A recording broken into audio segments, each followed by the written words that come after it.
Welcome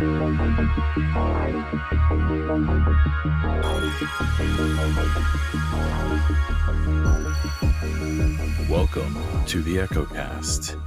I am Morgan, aka Bond, and this is a podcast talking about all of the news, reviews, and speculation around video games on all platforms and in almost every genre. This week, we'll be talking about the initiative concerns, Mass Effect hiring, Starfield updates, Tunic released, and more. Please take a moment to subscribe to and rate the podcast, as well as share it on social media. Share it with your friends. Share it with your grandma.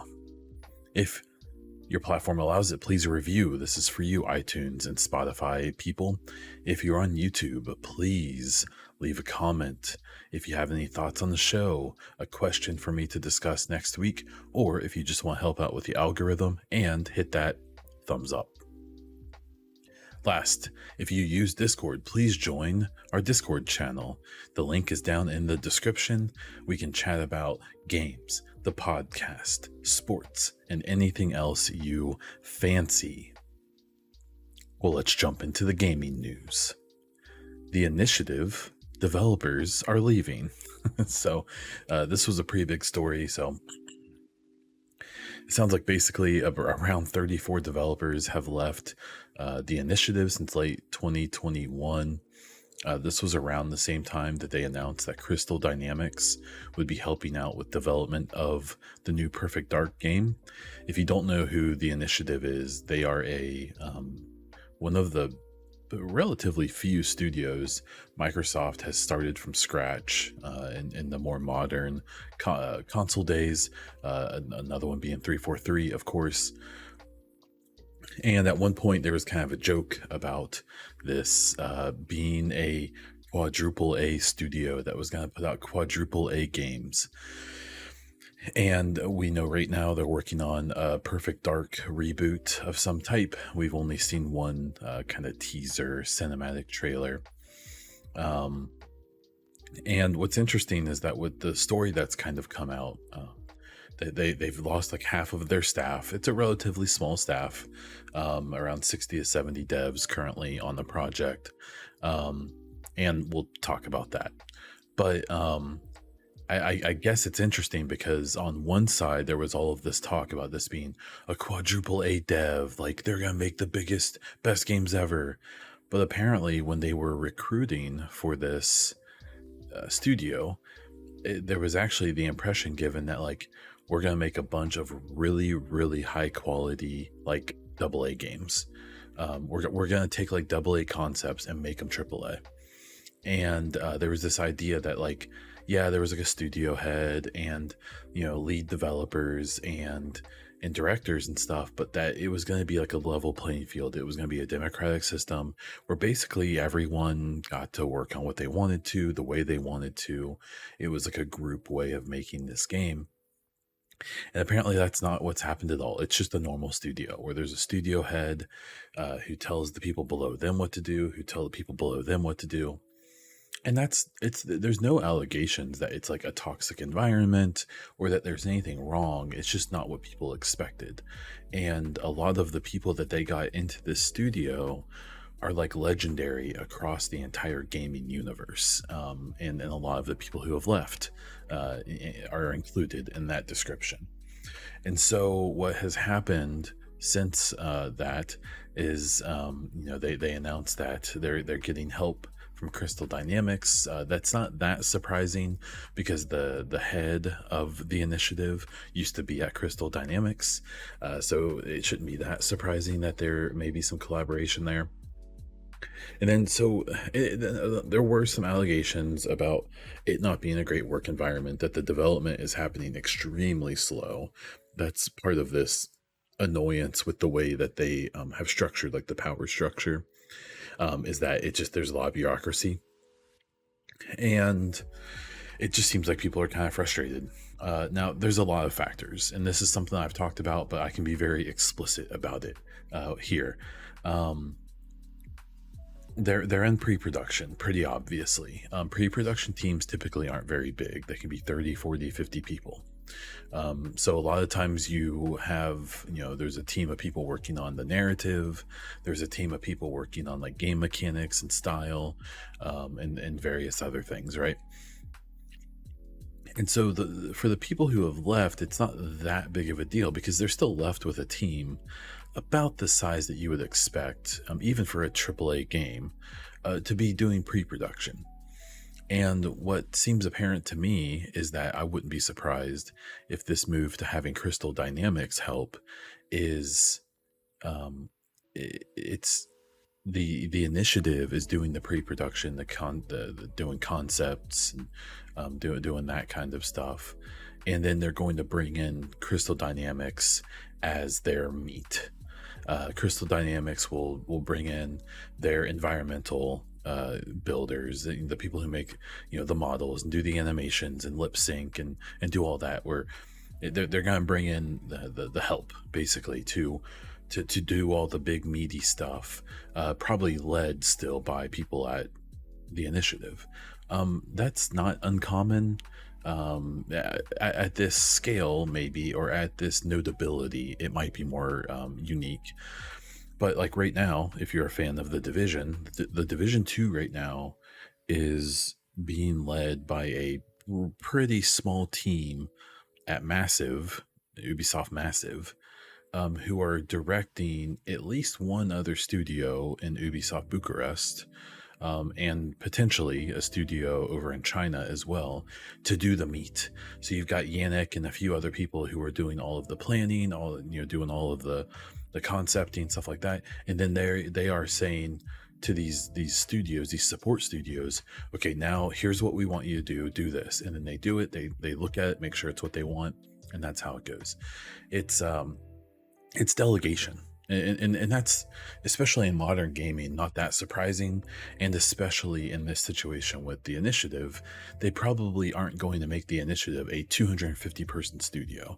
I suspect that's not the goal, because right now it's probably not realistic. And that leads into my second point, is that it's a competitive market right now. So one, it's hard to hire. It's hard to get people into studios right now. I'm aware of multiple studios who are just running short. They're offering great pay packages. They're offering everything. They're offering online work, and they can't get people because there's just not enough devs to go around, and it's a competitive market. So at least a good chunk of these people leaving the initiative would have left even if everything was perfect, because right now, and I know I've talked about this, but bear with me, you see all of these acquisitions happening with Microsoft and Sony, and probably EA and Take-Two, and all these places, and that's the big shiny story, right? Is, oh, there's so much money, all these publishers are so flush with cash, they're buying studios, right? Which they are, or other publishers. What isn't talked about as much is that flush with cash also impacts the hiring with these games. So there's, if you're an experienced dev who has shipped high quality games, there's a pretty good chance that no matter where you work, there's someone else willing to pay you more right now. It's just it's the nature of the beast right now. And so obviously this is quite a bit of attrition that the initiative has taken on, but I would say half of it, if not more, is what every single studio in the world is dealing with right now. I bring up obviously an example of, I'm working on a video right now talking about the hiring that BioWare is doing, obviously for the next Mass Effect and also for Dragon Age 4.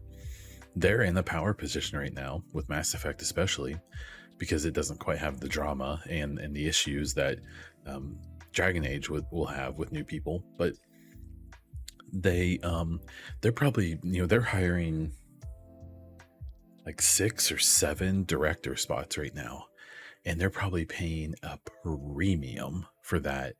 And they're probably going to snag some really well-known, some very competent people into those jobs. But here's what's also going to happen. They're probably going to lose some really well-known and popular and well-respected devs over the next 3 or 4 years while they develop that game, especially in the next 12 months. Because It's in demand right now, man. If you have experience, if you've shipped games and you're competent, you're in demand right now in the gaming world. And that's not a bad thing. It's just you know, this is happening at every studio in the world right now. Some studios are more public about what's going on, some aren't. Even this story about the initiative wasn't necessarily the initiative talking about this, but it was some journalists looking, kind of sleuthing around LinkedIn, and realizing like, oh wow, all these initiative devs aren't at the initiative anymore, they're at these other studios. I mean, this happened, if you're a Division fan, you may not even know that Terry Spear left the Red Storm back in like December. He's been with another studio for multiple months now. He didn't make a big deal out of it. I don't think he's hiding it or anything. I think he's just doing his thing. But it's this whole switching up. It's this shuffling that's happening in game devs right now is probably not over, and it's probably going to be happening for a while. And I think that's a pretty good chunk of what's going on at the initiative. So I'm not panicking like some people are. This game is almost certainly still in early pre-production. If they were losing a big chunk of their team in like the last 9 months of development, that'd be pretty terrifying. I can't imagine this game is slated to release for 2 or 3 years at least, if not more. So, in 2 years, if they're still having these issues, then yeah, let's start to panic. Let's freak out. But for right now, I don't think it's that big of a deal. So there you go. Next story is the Starfield developer video. So they put out I think it was like a 5-minute video. I did do a video over on YouTube about it if you want to check that out, where I kind of ran through the trailer and talked about things they show or things I know about what's going on. It's YouTube, just search for Bond Diesel. And there wasn't anything like super stunning. We did get like 8 seconds of what looked like gameplay, or at least something in engine of one of the robot companions you can have. I've seen some panic about like, oh my gosh, they're not showing stuff because there's something wrong with this game. I would probably chill with that. I don't. This is kind of Bethesda's thing. They don't show stuff until the last minute. Now sometimes, with Fallout 4 and 76, maybe there's a reason they did that. I will argue that I think Fallout 4 was a great game, and it maybe didn't advance the Fallout brand as much as it could have or should have, but it's great. It's a good game. It's just not amazing like it should have been, but parts of it definitely are. That game, I think they showed that and it came out like 3 months later, and so I'm not super worried about it. To me, it seems pretty obvious we're going to get a huge Starfield dump this summer, probably, a couple months before it comes out in November. And, I'll reserve judgment until then. I have reserved the right to be hyper excited for this. I understand it's Bethesda. Every time Todd Howard talks, I get enamored and highly suspicious. But I think it's okay. It's been a long couple years, man. And I definitely went through a phase of like, you can't trust any dev. You shouldn't get excited for anything until you get your hands on it. You have to be a good consumer and all. And I still believe those things. But, after a long couple years, after a bunch of disappointing games, I'm just going to let myself be excited. And if you want to, then you should too. If Starfield comes out and it's a big old bummer, then that sucks. We'll move on to the next game, right? I'm allowing myself to just be excited because I think that games are supposed to be fun. I think this hobby is supposed to be a positive thing. I think too many people let gaming become an antagonistic thing or something nasty, something it shouldn't be. And I think that sucks. And so I'm excited about Starfield. I think the new Division content's gonna be great. I think the next Mass Effect is gonna be masterful. I bet that Halo is gonna get it together. And yeah, in Starfield, I mean, I'm just so excited. They did do some really interesting. They talked a bit about. They were very vague, which is kind of frustrating. But it sounds like there was a real emphasis on taking their like dialogue structure and the way that impacts the story to like the next level. To try to, the Fallout games have always had this very deep system of conversation, and you make a decision with one person and one thing, and that will greatly affect the way something happens across the world over there with that person. And so they were really talking it up like that's going to be an even bigger factor. We'll see how that plays out. Obviously we're all playing skeptical, which I think is fine. There was one kind of funny moment where one of the developers was saying like, yeah, you can work with the space pirates, but you can still kind of be friends with like the corporation. And if you want, you can like really go in with the space pirates, or you can like play space cop and report to the corporation about what the pirates are doing, but you can still work with the pirates. And what he was trying to say is that you're going to have all these opportunities to basically like play both sides of the coin, but there's probably a risk that you might get caught. But what some people took it as like, oh, so you're going to be a narc. Like, God, man, like I, I'm a proponent. I really do dislike the whole thing of like leave politics out of games and stuff. I think that most video games are trying to say something, and I think whether it's on social issues or political issues or whatever, and so I think it's okay. I think that's fine, and I think it's fun to talk about and be interested in. This particular example had a bunch of the typical people being real snarky and being real cute about it, and like, oh, I'm never gonna be a narc. Snitches get stitches and stuff. I'm just like, oh my god. Like, well, one, the people saying this are like the most like generic human beings on earth. Like, well, let's maybe calm it down a little bit. But I just I think what the developer said was very much taken out of context and kind of used in a way that I think kind of sucked, and that's fine. Whatever. It didn't hurt anyone, but it was just a little blip on the radar of being of like a big eye roll, and then we move on. But I don't know, man. I think Starfield's going to be awesome. Obviously, I've talked a lot about how I hope it kind of fulfills my Mass Effect hunger for at least a year or two, so I can not be as obsessed with that game and playing it 6 times in one calendar year.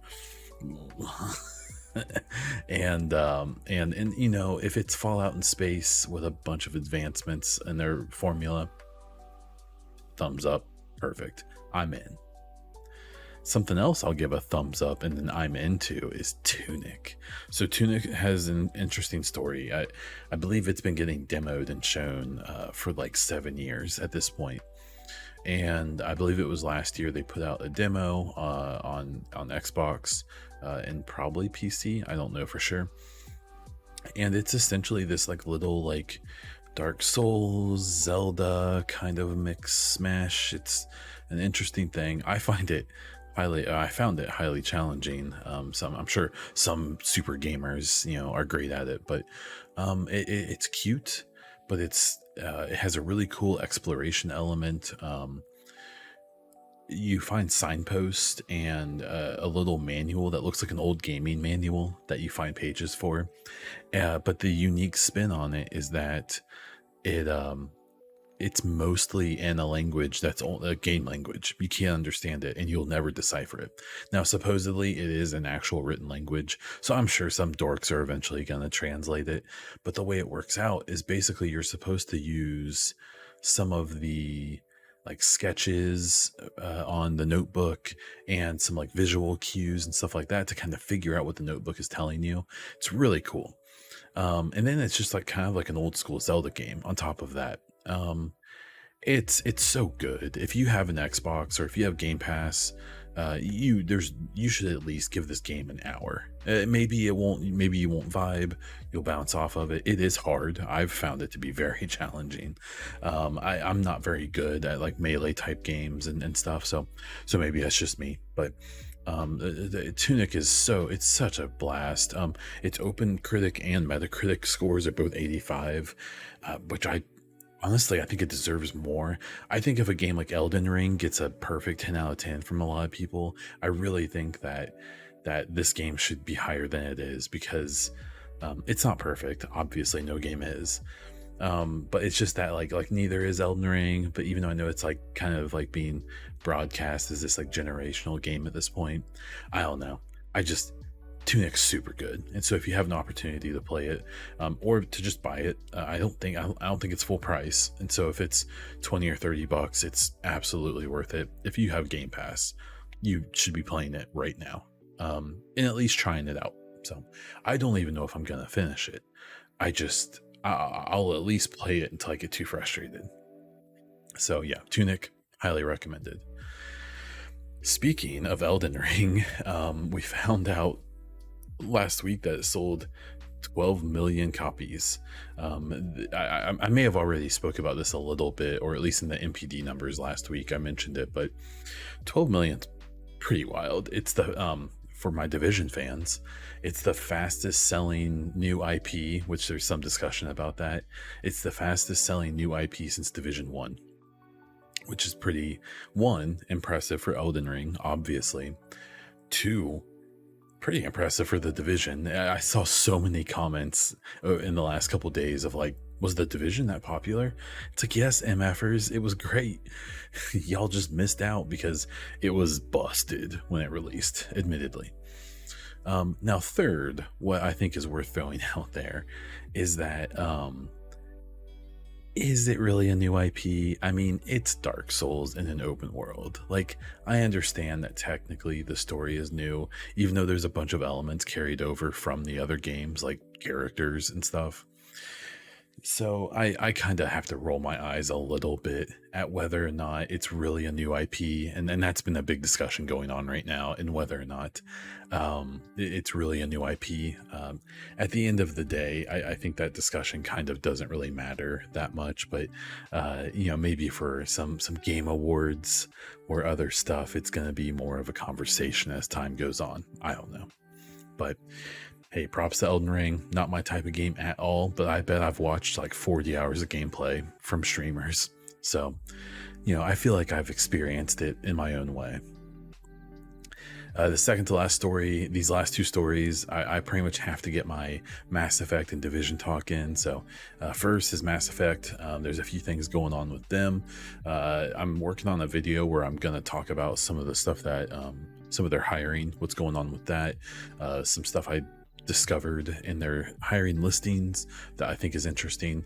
If you're newer to my channel, this was a big thing I used to do with the Division, especially Division 2 before they announced it, and even after, to try to get some kind of insight onto what they were working on, and Division 3 before it pretty much got confirmed to me that that's not happening, at least not for a while.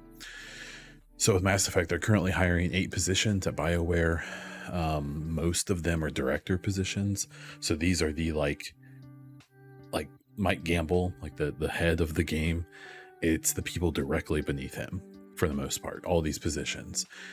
From what I can gather, they must already have people. There's an art director that isn't listed, but there's another job that says you will work with and report to them, so that person must already be in place, I'm assuming. And from what I can tell on Twitter, they have a bigger team on this than I think people realize. I'm aware of at least 20 or 25 people. And so what I'm curious about is, I don't know how it works in gaming, and laws and stuff like that.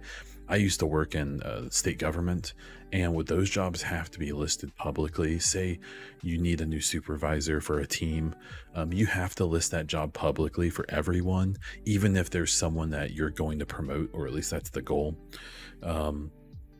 you just for fairness and to try to prevent people from, like helping each other out too much and stuff like that. It doesn't work, but they at least try, right?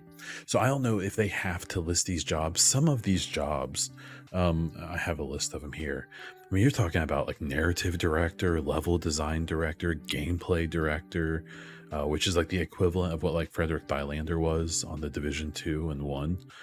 Environmental director and technical director. I mean, these are like, just like pretty premium spots in game development. And I have a really hard time believing they don't at least have someone in mind for most of these jobs. Some of them were posted as long ago as like last November. Some of them were posted, and one was posted in February, and probably 2/3 of them were posted at the end of January. So there's a pretty good chance they're already hiring here and starting to get people in. I don't really want to make any big predictions on when the game is coming and stuff like that. I still think it's safe to say that they aren't going to start production until Dragon Age 4 comes out, which is probably in 2023 at the end of the year. But I think it's pretty common to have a team, like I said about the initiative, of like 25, 30 people doing a lot of pre-production work. And I think that they might be significantly bigger than that. So I don't want to make any big predictions and try to be like, oh, maybe they're starting production now. I highly doubt they are, but I bet they're bigger, and I bet they're further along than people think. There was also some interesting stuff, I think, from Mike Gamble. He's been pushing those job openings pretty hard. Even just yesterday, he was posting, or maybe it was today. Time is a concept, right? He was talking about, he posted like, this is the stuff we talked about today, at BioWare while working on Mass Effect. And he said like what they're talking about, what a daycare would look like on the Death Star, where the face of some creature is. So it must be some concept art or something they were all taking a look at, as well as some other stuff. And the more Mike tweets, the more I think is going on, which is cool. That means that stuff's happening. It seems just with these people in these positions, if they're dead silent, that means that there's probably some stuff happening. But I feel like the more that they're talking, the more that things are progressing. This is complete speculation, but that's what I like to think. And then the last bit about Mass Effect is there was in these job listings, one of the replies was from Jennifer Hale, who was the female voice of Shepard in the trilogy. And her saying like, I want to be a part of this, which is funny because she and Mark Meer, the male Shepard voice, have been pretty adamant. I've gone back and listened to a lot of podcasts that they've all done together with a bunch of the crew and devs as well, where they've like specifically, like they get asked specifically as recently as a few months ago, like, hey, are you guys interested in being back in the franchise? And they're both like, yes. Now, part of it is that their characters as Shepard are so iconic, right? And for them, it's, probably the biggest character either one of them ever did, even though Hale's done some pretty big stuff. And then there's also like the money part. Like, yeah, they want to be in on this. They want to get paid. And so while I suspect that we may see Shepard in the game, even if it's in like a prologue or something, even if Shepard isn't involved in this next game, I can pretty much guarantee that we'll get some voices from them. It's worth noting, if you don't know, that Mark Meer voiced a bunch, I want to say most of the aliens in Mass Effect, like all 3 games, because that's what he was actually originally hired to do. They originally brought him in to do to make up voices and to give in the first game, to give a baseline of what all of the different aliens would sound like. So like the Vorcha and the Elcor and all of the, especially the like weird aliens. Obviously like the Asari just sound like humans. Even the Quarians have kind of like a Eastern European kind of accent, but they basically just sound like humans. And for whatever reason, I feel like all the Turians sound like they're from like New Jersey, but that's just me. So, that's exciting.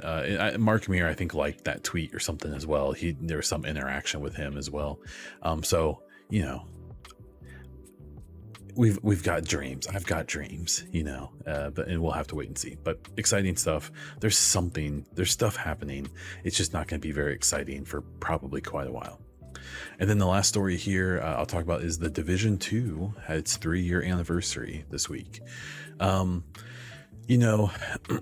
Division 2 is such an interesting subject.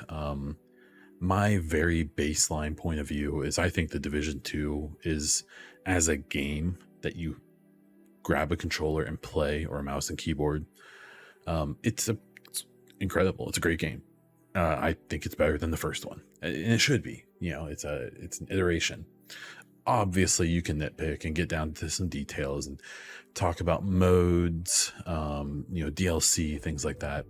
One thing I always think is interesting is how often people will be like, yeah, but there's like no survival, which I'm very vocal about, talking about how I think survival was a great mode for Division 1 that has been overhyped and way overrated.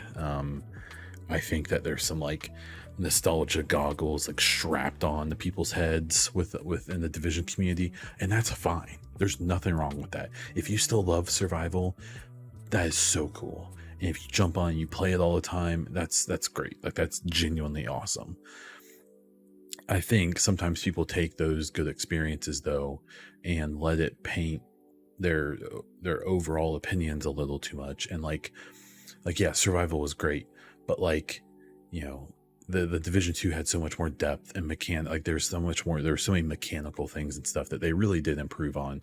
The engine, Snowdrop, jumped so far ahead. Like Division 1 couldn't do curved ground surfaces.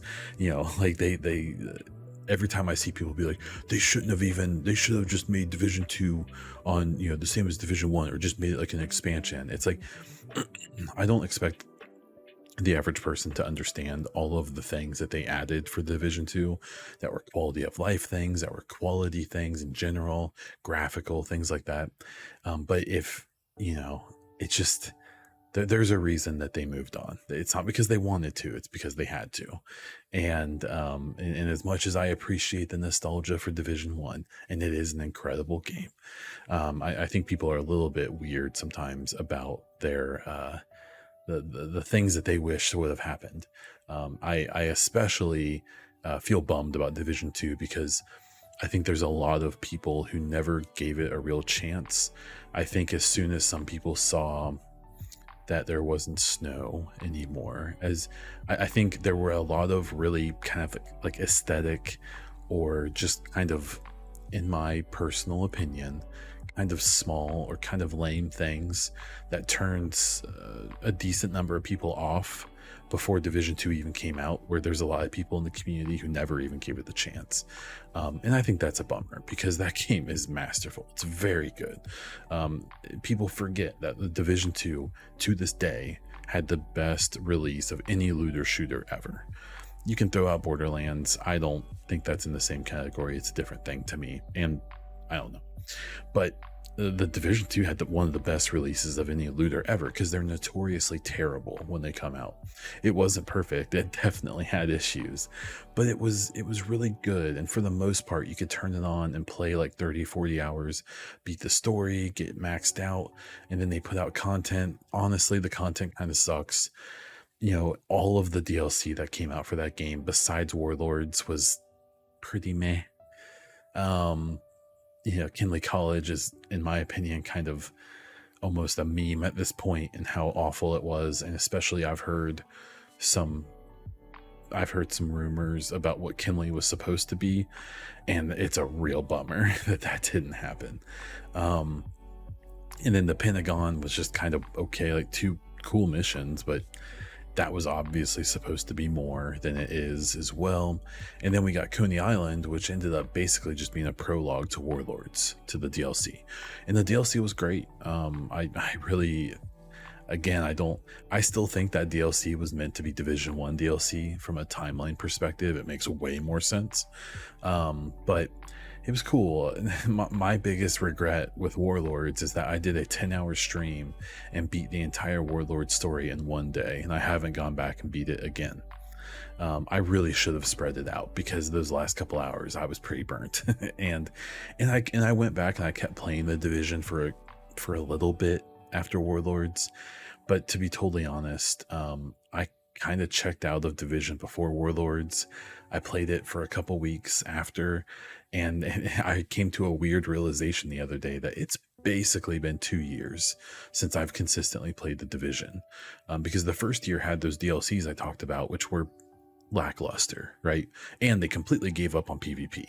Red Storm bounced off of Division 2 within a few months of release, and that meant that Conflict and the DZs basically have just floundered ever since, even though there's still a bunch of psychopaths who have convinced themselves it's good and they keep playing it. So all the power to you freaking psychopaths. And then year 2, they had the seasonal events and the manhunt, and I played them, which meant I played like an hour or 2 a week, and then they reran them, and we won't even get into the 4th manhunt that ended with one of the biggest letdowns from a story perspective, gameplay perspective. There was such a build up. Even with these kind of mediocre manhunts and seasonal things, there was still a buildup of like, oh, this might end kind of cool and kind of clue us into what's happening. And instead what happened is it pooped right in front of us. It just squatted, made eye contact, and just squirted one out right onto the floor. And I think the community's been kind of reeling from that ever since. And that sucks, because this IP just deserves so much more than it gets. I've kind of poked and prodded a bit to find out what's going on and what happened. And, I really hope that there's like a big documentary about the Division one day, because it would just make Ubisoft corporate look just so freaking stupid, man. And petty and awful. Like, people don't realize, like, I've seen so much impatience and so much like toxicity and vitriol about the delay of this new content that's coming. And people don't realize that in 2020, when Warlords of New York released, Warlords was done. The majority of the seasonal content and manhunts were finished. They did them all in that window, in that development window. And they moved like most of the team to, at the time, the unannounced Star Wars project. That Warlords release and then the seasonal content after it, the 4 seasons, was supposed to be it. And then what happened, from what I'm aware of, is that in early 2021, there was basically literally a last minute meeting where it was basically a decision of, is the Division 2 done, or are we going to make more content? And in that last minute meeting, they decided to make more content. I'm under the impression that Warlords sold extremely well and had really good interaction, like gameplay wise. The numbers I was told was something along the lines of like Division 1 1.8, the big patch that was kind of like the last big patch, had a great resurgence. A lot of people came back and played it, and Warlords had way more. So, and Warlords was a paid DLC. 1.8 was free. So keep that in mind. And so it did so well that at the last minute in early 2021, Ubisoft was like, well, we want more content for Division 2. Make some more content. But here's the problem. There was no one to make it. And because they moved everyone to Star Wars, they already had a big team working on Avatar, and then they had moved basically the entire Division 2 team to Star Wars. And so now you have a handful of people, Yannick and a few other people now, like I mentioned before, working with a support studio to make this new content. Well, this support studio had never worked on Snowdrop. Like, they were asking them to make new content and whatever they're doing. And so that took time. I don't even think they finalized the team until like late summer of 2021. And then the original release was supposed to be in like December. You can't make the things that they're supposedly making in 2 or 3 months. It's going to take 6 months, 9 months even. And that's what we're dealing with now. Then, because they said December, and then I think, what was it, February? And now we don't know when it's coming out. They haven't even said, which is fine, because as much as people want to moan and groan, we shouldn't be getting this content. This content was not supposed to happen. So I think people should just be happy that we're getting anything. And um, and to continue the Division's legacy of in some way. The Division is just, it's one of those franchises that it just has deserved a lot more. And I don't think we're getting a third entry for, I think we will get one. I think it's made too much money for Ubisoft to completely ignore. But I think it's going to be a long time. And I think if we ever see a Division 3, it's going to be like a reboot. I wouldn't be surprised if a Division 3 isn't a looter shooter. I don't think people realize that Division 1 wasn't supposed to be a looter shooter. At least this is what I'm aware of, is that it was supposed to be more of a Mass Effect style game, which in hindsight is so frustrating. But Ubisoft, being Ubisoft, saw the success of Destiny and what Destiny was doing, and they wanted their Destiny. And so they tried to do it, and they failed miserably because, and what's frustrating is that the Division could have been Destiny. The difference is that Bungie puts everything into Destiny. I know they're doing other stuff now, but for the most part, even today, they are a Destiny publisher and developer. And Massive was never allowed to be a Division developer. That I've seen and heard huge plans they had for both games, 1 and 2, that would have made the Division on the level of Destiny. I have no doubt. I think the Division could have easily been Ubisoft's biggest game, if not behind Siege, because of its entanglements. But it's, there's a grudge, or there's some weird vibes with Ubisoft and Massive, man. And I really hope that Pofelt leaving maybe relieves some of that. There's been some rumors and even some stuff in his own book that leads you to believe that Ubisoft was never a big fan of him for whatever reason. And I really hope that maybe now that he's gone and they've kind of put their own guy in there, maybe now they'll get some of the support and be, that they deserve, and to be allowed to make the games that they want to make. Because I think that this Avatar game and I think that the Star Wars game are going to blow people's minds. I think they're going to be extremely good, because I don't think people realize how insanely good of a developer Massive is, because of the way that Ubisoft held them back on Division 1 and 2. So there's my rant about that. We'll move on. We're going to head into listener questions. If you have any questions, make sure to jump into my Discord and ask there, ask over on Twitter, or if you're on YouTube, you can ask down in the questions below. If you're on the podcast, if you're listening that way, in the description, you can actually leave me audio questions and then I can put them into the show. So try that out. There's a link down there. The first questions come from Master Prime on Discord. Should developers put all of the time they want, even if it will take more time to finish the game? Yeah, in the Discord, Honey Badger, who is in there as well, responded. They are a developer for a extremely large studio that you all know about. And they responded to Master Prime saying the games would never come out. And that's true. Games are art. And like any art, the artist, if given unlimited time and resources, would never finish, because there's always something to polish. There's always something to tweak. There's always something to make better. And yeah, I mean, that's why you see, there are some studios who put 7-8 years into a game, and when they come out, they're very good, but they are not perfect, because it's almost impossible. And so I think developers should and would love to, but I think publishers have to step in at some point and say, if this game is only going to make us $150 million, if we spend $300 million making this game, which is a budget for games now, like, don't you think for a second that some of these giant AAA games don't cost as much, if not more, than movies, especially because they take much longer to make. The publishers, I get both sides of it. Like, the developers want to fine tune the craft and make the game they want to make. On the other hand, the publishers aren't a charity. They do need to make money so that studio can make more games and like pay their mortgages and stuff. And so I think there should be more patience. I think that you're seeing at least somewhat of a trend in the industry of allowing more patience. Now, is it just because of COVID? That's probably a pretty big part of it. Will that stick? I sure hope so, but we'll have to wait and see. Um, yeah, I think I think they should take more time. I'm sure they would love to.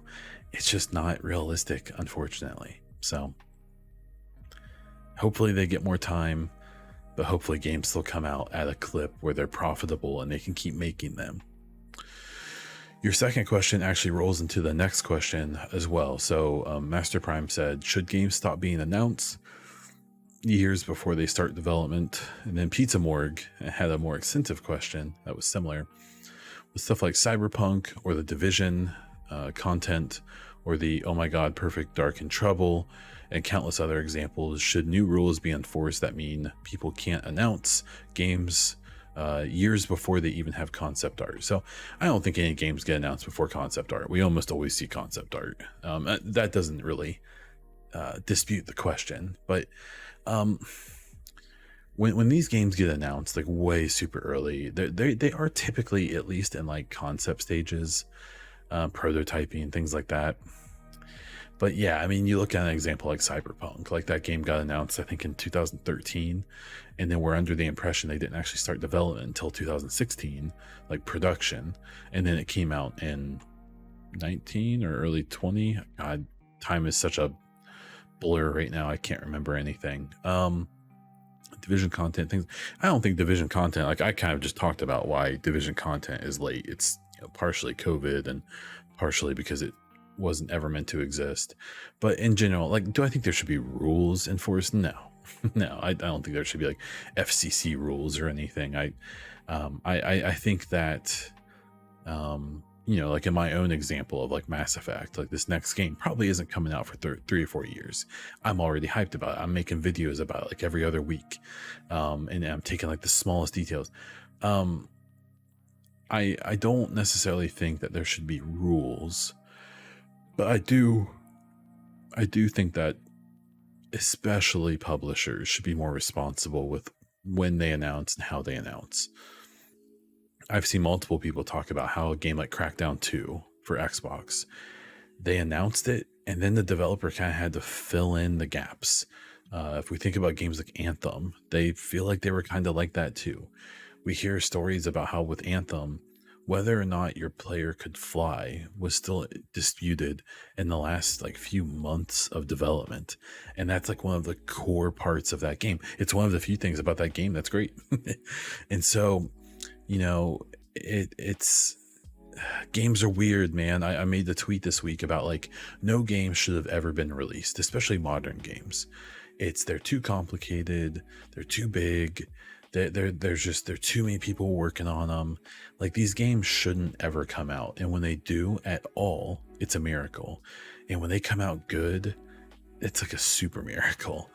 And I'm not excusing the games that take too long to develop or that come out broken, but like I think it's like a kind of like a bridge too far to like, especially right now. I think that in a couple years, hopefully, when COVID's gone and things like that, or it's managed, however we want to think about it. I really do think COVID turned a lot of 2 to 3 year development cycles into 3 to 4 to 5 year cycles. And I do hope that as things kind of calm back down, whatever that means, that we get more into a cycle of, a game is announced, it's in pre-production, and then within 6 months to a year they start production, and then within 2 years or so the game's out. I think that will be a thing again, and it will make some of this not feel as bad. It will be less common, but I don't know, man. I think hype is just the way the industry is right now, and I don't see that changing, and I don't see any rules changing it either.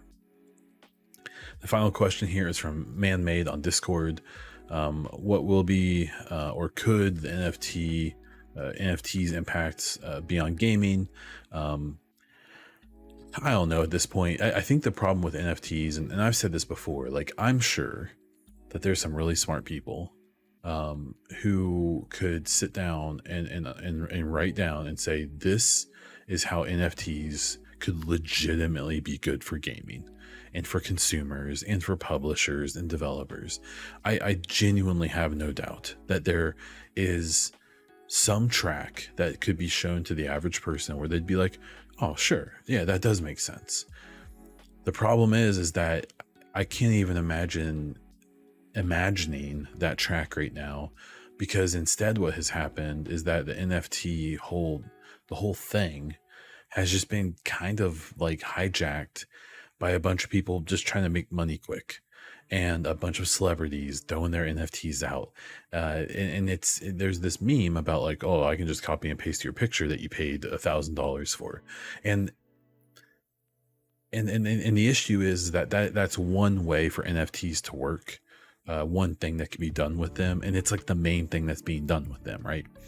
I'm sure some really smart person can give me an example of the way NFTs legitimately could be great, but my guess is that that would not be profitable or able to be exploited by enough people. And if there are things that NFTs could be good, I bet we'll never see them, because I can almost guarantee they aren't worth the time for most people, and instead they're gonna do a bunch of this get rich quick stuff and churn stuff and turn it around, and by the time it's all over, everyone will be so sick of this whole concept that if there were good things that could happen, we won't ever know. So I don't think that answers your question really well. I appreciate the question, but my main thought is that I'm sure theoretically there's things that NFTs could do to impact gaming in a positive way. I bet they're not profitable, and so I don't think we'll ever see them. And that's my honest thoughts. Some content updates and other stuff here at the end. I do have a couple new Mass Effect and Starfield videos. My main video I just put out is a top 10 hopes for the next Mass Effect. It's the longest script, the most editing I've ever done in a video. It's still pretty mediocre, I'm gonna be straight up, but I'm really proud of it, and I would appreciate if you would check it out. I also did a Starfield update video concerning this developer talk that we saw this week, and then I am working on a couple of videos for Mass Effect talking about when I think it's going to come out, what I think some of their hiring means, a bunch of stuff that's all kind of connected, and we'll chat about that in a fairly long form. And I mean, the last thing here is Tom Brady unretired and the GOAT's back, baby. So suck it. He's back. Hi, kids. Yeah, so let's wrap this thing up. You can find me all over the internet as Bond Diesel, including on Twitter, YouTube, Instagram, and Twitch. Please check out the EchoCast and Bond Diesel merch at the links below, and check out my Twitter at Bond Diesel or at the EchoCast. That's all I have. So until next time.